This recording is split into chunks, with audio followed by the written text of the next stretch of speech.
So the Jamaica Premier League is now in match week 3 and already things are looking to take shape. Let's hear from George Davis, who will update now on the matches today.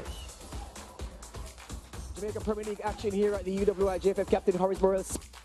Center of excellence, match day 3, a double header, and the second of those games that gave us 5 goals, Chris Taylor, Mobay United and Molynes United. 5 goals in it at the end. Yeah, and a big 3 point from Montego Bay, taking themselves from 12 to 6, and very important as well to just get on the board, and an emphatic victory in the end, as they said, 4-1. Yeah, Barton opened the scoring. Goalkeeper Roger Williams will see that on replay and wonder how he didn't keep it out, but then Palmer crashed this home for 1-1 before half-time, and Molynes finished to be first half the stronger of the teams.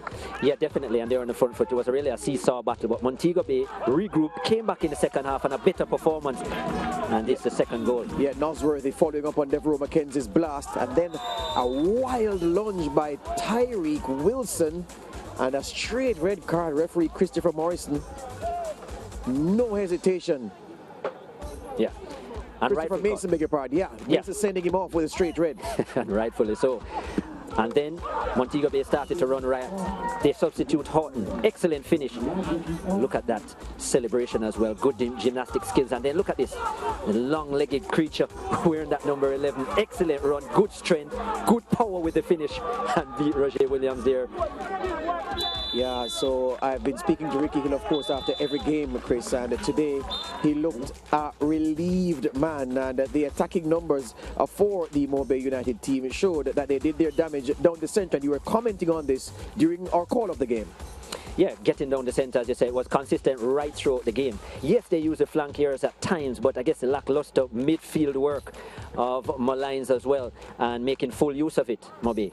Especially the lacking attempt or lacking of quality from Roger Williams and putting the ball back into bad areas. And can you imagine leaving a place like this with so that and the for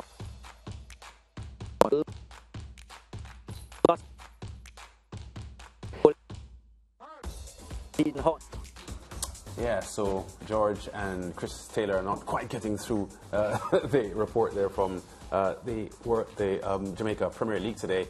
We saw that victory for Mobay United by 4 goals to 1 over Molynes, and in the earlier result there was a Mount Pleasant victory by 1 goal to 0 over Vere. Yeah, so Mount Pleasant, Waterhouse sitting at the top of the table at the moment. Waterhouse a big winner yesterday over Dunbarholden by 4 goals to 1.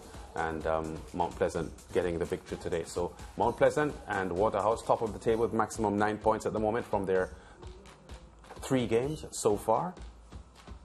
There you see it. Dunbarholden in 3rd spot on 6.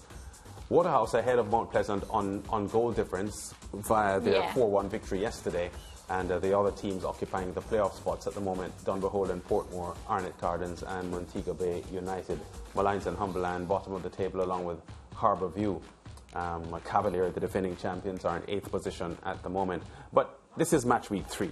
It's early. Yeah, it's very, very early. They will have, I think, 24 rounds of football, 23 rounds of football. So you know that where we are now is just in the embryonic stages of the competition, and you can't read too much into it. But even so, Waterhouse and Mount Pleasant, they've already staked their claim. And you remember what I talk about when I always say on the show, I like when you start well, you know, you build up that goal difference, you build up the points, so that coming down mid-season, coming down to the end of the season, God forbid any player picks up an injury or anything like that, you know, you have that leeway where it comes to points, you know, that cushion.